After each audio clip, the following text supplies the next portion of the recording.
육지와 떨어진 섬은 한때 고립의 상징으로 통했지만 요즘엔 생태적 가치는 물론 경제와 안보 면에서도 높은 가치를 인정받고 있습니다. 3,300여 개의 섬을 보유한 우리나라는 그 잠재력이 더 큰데요. 이 소멸 위기를 극복하고 섬의 가치를 보존하기 위한 노력도 다양한 분야에서 이뤄지고 있습니다. 먼저 영상부터 보고 오겠습니다.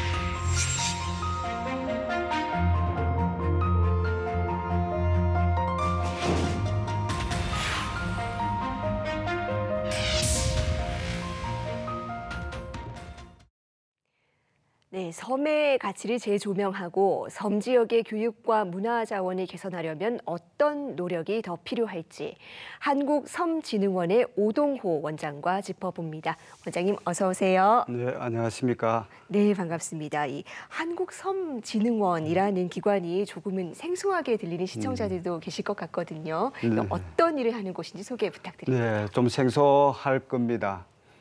한국섬진흥원은 이름 그대로 우리나라 섬에 대해서 전문적으로 연구도 하고 또 섬을 진흥시키기 위한 행정안전부의 산하기관인 정부 출령기관이라고 보시면 됩니다. 8월 8일이 섬의 날이거든요.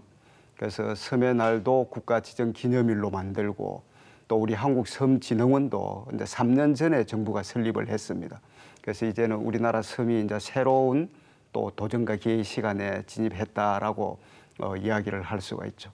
아마 우리 한국섬진흥원 같은 섬 전문 연구기관을 정부가 만든 것은 세계 최초의 사례입니다. 아주 일본이라든지 이웃 나라에서 아주 우리를 부러워하고 있죠. 네, 섬을 기회의 땅으로 만들겠다. 그렇습니다. 우리나라에는 무려 3,000개가 넘는 섬이 있습니다. 그렇습니다. 제주도처럼 이미 유명한 관광지도 네. 있고 또 지형이나 자원의 관점에서 의미가 있는 곳들도 있는데 이 미래의 성장 동력으로서의 섬의 잠재력은 어떻게 평가하십니까? 말 그대로 미래 성장 동력으로 아주 잠재력이 큽니다. 우리나라 섬이 조금 전에 말씀하신 대로 3,383개입니다. 섬 숫자적으로 볼 때도 세계적으로도 다도해 국가에 속하고 단순히 섬 또 숫자가 중요한 것이 아니고 우리나라 섬은 섬 자체도 반도 국가로 이어져 와서 아주 많은 섬들이 군집해서 있는 그런 다도해 지역이기도 하고 또 해안은 세계적으로 유명한 리아스식 해안입니다. 또 그중에서도 이제 서남해안의 섬에는 광활한 갯벌이 있죠.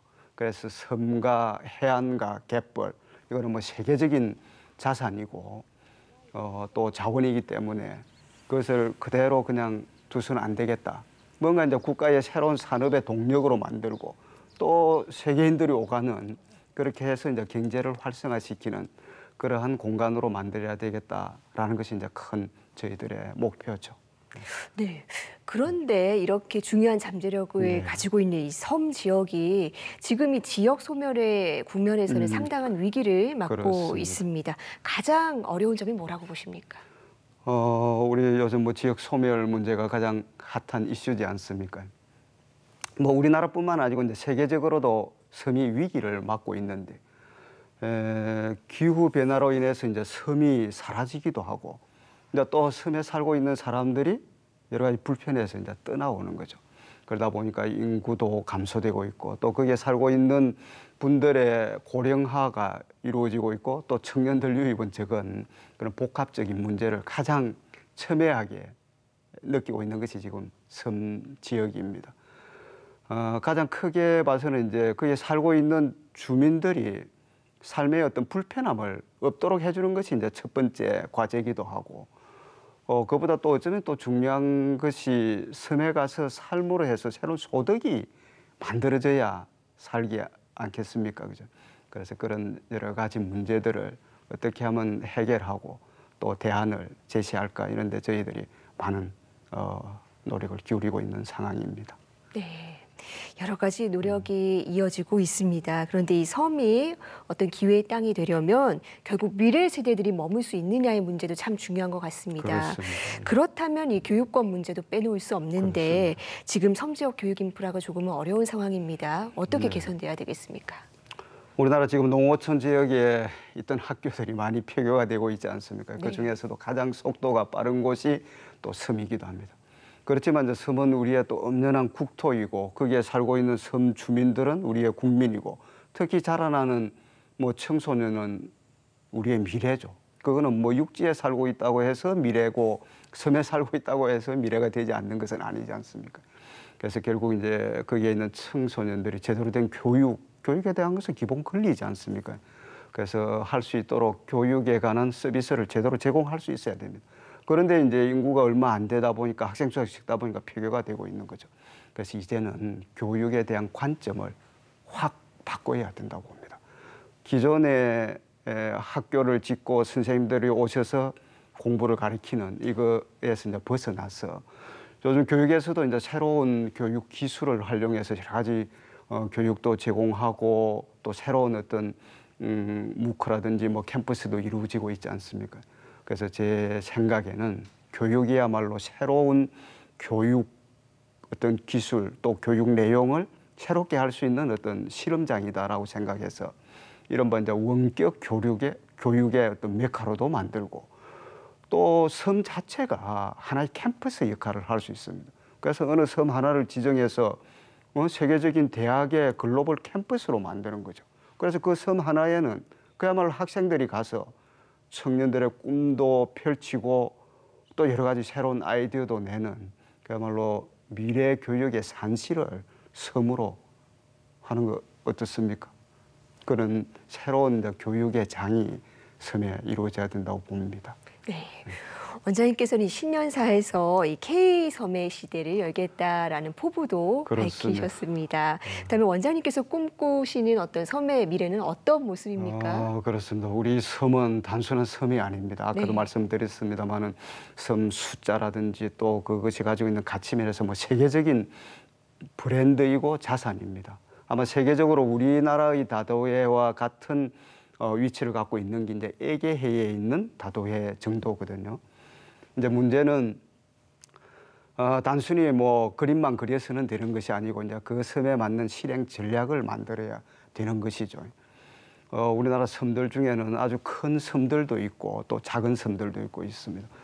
예를 들어서 이제 우리 경남에 있는 남해라는 섬이 있지 않습니까? 거기에는 발해길이라고 한 250여 킬로에 되는 제주 올레길 못지않는 아주 아름다운 길이 있고 또 우리나라 죽방염이라는 멸치업의 옛날의 방식이 그대로 보존되어 있고 또 그 자연적인 풍광 거기에 살고 있는 사람들의 문화 이런 것들이 잘 조화를 이루고 있고 또 비교적 잘 보존이 되어 있죠.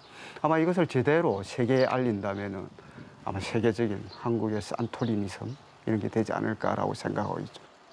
네, 산토리니를 넘어서는 K섬의 그렇습니다. 시대를 기대하면서 그렇다면 마지막으로 앞으로 주력하고자 하시는 과제에 대해서도 한 말씀 부탁드립니다. 그렇습니다. 저희 한국섬진흥원은 아직 신생 기관입니다. 해야 될 과제들이 많고 또 저희들은 이제 열심히 아이디어를 구하고 있습니다만은 가장 중요한 것은 우리 섬이 나가야 될 마스터 플랜을 마련하는 것입니다. 그래서 제가 오늘 좀 책을 가지고 왔습니다만은 섬의 대항해 시대를 여는 한국섬진흥원 그랜드 디자인 큰 그림이죠. 그래서 이거는 우리 섬에 대한 큰 그림도 그려야 되고 또 그것을 뒷받침하기 위한 한국섬진흥원의 마스터 플랜을 마련하는 겁니다. 근데 원장의 가장 중요한 역할은 그것이라고 봅니다.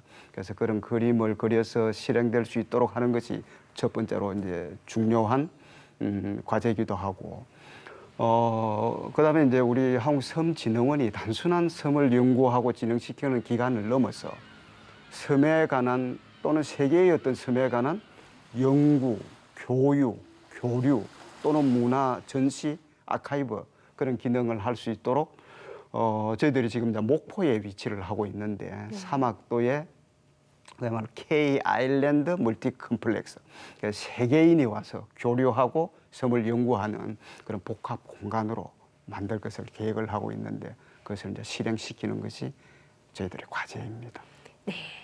섬을 성장시키는 건 지금 상황에서 국토 균형 발전의 핵심 척도가 될 수도 그렇습니다. 있을 것 같습니다. 이 미래 세대들에게는 우리 섬이 더 가깝고 활력 있는 삶의 터전이 되기를 바라겠습니다. 원장님 오늘 말씀 고맙습니다. 네, 감사합니다.